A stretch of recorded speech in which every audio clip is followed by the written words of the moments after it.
Hello everyone and welcome back guys to a brand new video where today we're here for something a little bit different on RFactor 2. Now for those of you guys that sort of follow motorsport in a more general fashion, you'll know that the Monaco E-Prix was this weekend. Now obviously the Monaco Grand Prix in Formula 1 is in just a couple of weeks time, so I thought I'd try something a little bit different. Now RFactor obviously got a bit of an agreement with Formula E at the moment, and they released the Formula E Monaco Grand Prix circuit, obviously the standard second half to the F1 lap, and as I'm sure a lot of you guys are aware, they actually take the short track version straight down the hill from turn 1 and they come out just at the end of the Monaco tunnel here. In my opinion, it's kind of like, a lot of what, a lot of the iconic parts of Monaco.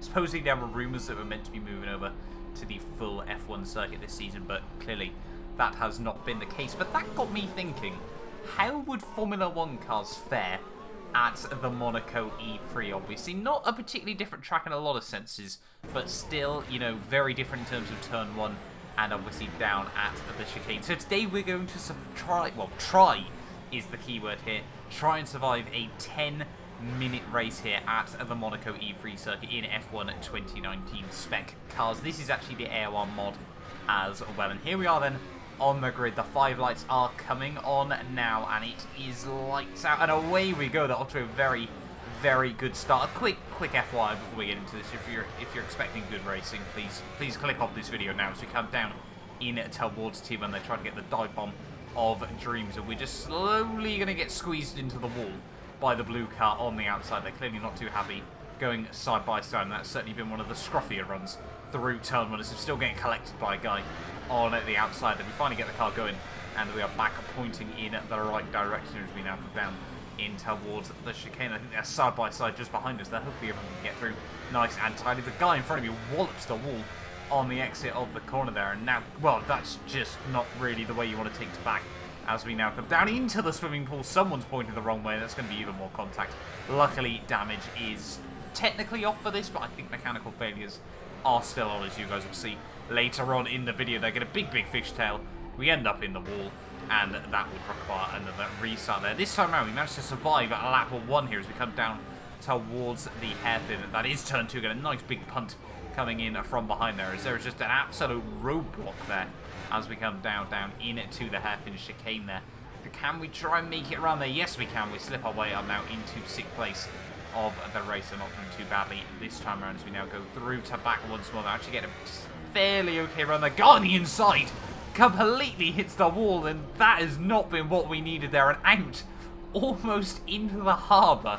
Luckily we ended up just on, I think it was a jetty there here at the Monaco E-Prix there, and that was not exactly what we wanted there. Not even too sure how that one happened there. The guy in front of me clips the inside wall as he comes down into the chicane there, and well, we have just been absolutely sent to Nani here. I tried to go for a little bit of an exploration to see how far out we could get, but sadly not too much to explore in the Monaco harbour, it does appear, on RFactor 2 there. And yeah, that was not how we wanted that run to end up in this video there. On to our 3rd attempt, and sadly that was our fault. I'm more than happy to hold my hands up there and admit that time around it was our fault. But we would finally get a full 10-minute run in here at the Monaco E-Prix. The lights are on now, and it is lights out, and away we go. They're off to a fairly clean start. Once again, to try to thread the needle through a couple of the slower starting AIs. We come down in towards T1. There are a bit of contact, but I think at this point we're sort of expecting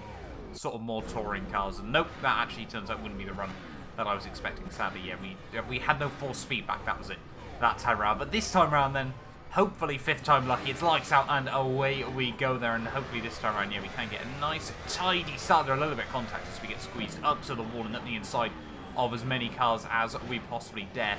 As we come in towards turn 1, there are a little bit of contact made by the guys in front there, but we do just about thread the needle through the first couple of corners of the Monaco E-Prix there. 17th to 10th coming out of turn 1 there. Certainly had worse starts in league racing and just racing in general in the passer, as we now try to get on the power as we come down in towards the back. Side by side we go there, and we do get up the inside nice and cleanly there as we now come down in towards the chicane there, and it's just going to be an absolute roadblock. Everyone getting caught up there. Not too sure what's actually happened here. Someone's in the sky. We get up the inside though, And we're now up into the lead of the Monaco E-Prix there. With, well, 17th to 1st in half a lap, certainly. Yeah, like I said, I've had worse starts to races in the past there as we now come out in towards the final couple of corners. To finish a lap 1, we completed a lap here at the Monaco E-Prix, and now we need to try and keep it clean and keep out in the lead of this race. We've still got P2 all over the back of me here as we come down in towards turn 1 and turn 2. They're really, very, very difficult on this version of the track. I'm not 100% sure. I don't know if this one's actually laser scanned on the whole, but yeah, still obviously with a Formula 1 car, you know, the steering rack is a lot, well, you know, the turning circle is quite a bit bigger than a Formula E car there, so really struggling to get through turn 1 here as we now come down in towards the bit that the Formula 1 car is more designed for. Sadly, it appeared that, you know, sort of around the chicanes was where the Formula 1 cars really seem to struggle here on RFactor 2 there as we now come down in towards the final corner to complete our first actual clean lap here at the Monaco E-Prix there. It's going to be a 45.459, and I think genuinely that would be my only clean lap of the race there, as there's another car just, well, that's not the way you take turn 1 and turn 2 there, but we'll be able to potentially have a look at the inside. No, we think better of it there with how unpredictable the AI have been so far. I don't really think a dive bomb in the lead of the race is probably the most justifiable move in the world there as we now come down in towards her back, and that is just, yeah, again, not the way you want to take it. Somehow I managed to pop the car into reverse, and there's another roadblock, and that's not what we needed here. The Monaco E-Prix, surely this is going to be a red flag at this stage of the day, but we're just going to try and keep our foot in there. I don't even know how I intend to describe this one. Riding along the wall there, we've still got a car underneath us there, but we make it work. We're out the other side and we're alive still, so I guess that's okay. We'll continue on here in this race as we come now down in towards the final couple of corners of lap 3 here, through Larascas and Anthony Noakes there, out of the final corner. We're actually going to survive 2 laps here in Monaco, so not too bad so far there. A couple of laps later though, and well, more and more roadblocks forming down at the swimming pool chicanes. They're not really ideal for our racers. We get a big fishtail out in towards the Larascas there. Somehow this time around keep it pointing in the right direction, but not for too much longer there. We drop the rear end at Larascas there as well. I don't know what it is about RFactor, and you know, it's probably the fact I'm a noob and I've never really played this game too much, but I do tend to struggle still on RFactor relative to, you know, even things like iRacing, which I'd say are, in terms of difficulty, are probably very close there as well. Once again, just another roadblock that we're going to punt our way through. But yeah, RFactor, I don't know what it is so much that I struggle about it, but I just always have done. I would love to try and get a whole lot better at it, but you know, we shall wait and see there as I try to go for a bit of a turn and clip one of the cars in front of me there. But overall though, the Monaco track, obviously it is a paid mod. Oh, no, is it even a mod technically? I don't think obviously it counts as a mod, obviously, where it is made by the developers there. But yeah, no, I'd say it's really good. What I'd personally love to see is, you know, potentially when the Monaco Grand Prix rolls around, if you actually do get the full track as well. You know, it seems like a fair bit of, obviously it is textured as well. It would be something that, yeah, I'd really like to see. I just feel, you know, I mean, it would entice a lot more people to buy it at the end of the day, although obviously really decent Monaco mods do exist anyway as well here as we, yeah, just trying to continue on through this race. And well, once again, it's going to be yet another pile-up down at the swimming pool chicanes. But yeah, I would definitely have a look into getting this mod, as well as the Formula E Gen 2 cars. I would love to, you know, do a little mod career mode with those if that's something that you guys would like to see down the line as well. You know, I've got plenty of the Formula E tracks here. You know, I could probably do at least close to a full season calendar here at this stage of the day. But yeah, 1 minute to go though of this Monaco E-Prix there, and sadly, well, just making a bit of a mistake through the chicane there, and that's going to be us losing the lead.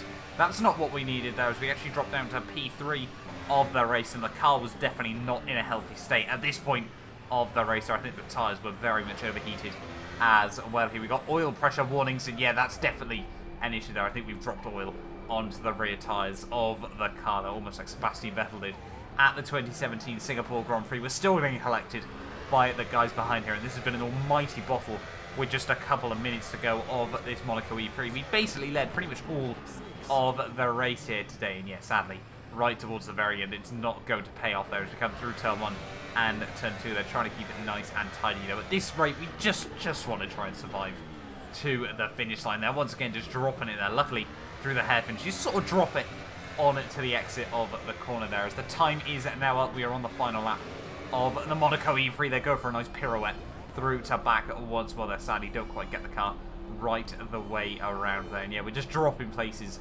like a stone at the moment here. We'll try to get the car flicked back around. Are we going to be able to make it work? Yes, surprisingly we do.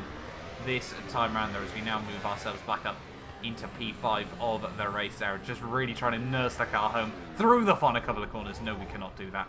Even that one simple task here, sadly, go for another spin there as we come in towards the Rascas one final time through Anthony. No, we're going to over-rotate the rear end on the way, and there's going to be even more cars that collect us there, and we're just going to give up, whack it into reverse, try to get it up to the finish line here. Are we going to be able to make it? But they're losing a couple more places as well. We've got Andy, who's one of my good buddies there, just getting absolutely destroyed by myself there, but we do make it over the line. P17 to P7 at the end of the day. You know, we could have probably won that race as well there, as we try to get the car back around as the engine dies right then, just after we cross the finish line there. We couldn't have timed it much better if I had tried. But yeah, hopefully, you know, you guys have enjoyed this video. Something a little bit different. I don't do sort of many random, ridiculous races on, you know, generally on the channel, so hopefully, you know, that's been something you guys have enjoyed on the whole as well. If, you know, you want to see more things like this, make sure you do hit that like button and tell me down in the comments below. Obviously, as well, if you're new around here, make sure you do get yourself subscribed. But yeah, that'll do us for this one. Hopefully you guys have enjoyed this video, and hopefully I will see you guys next time.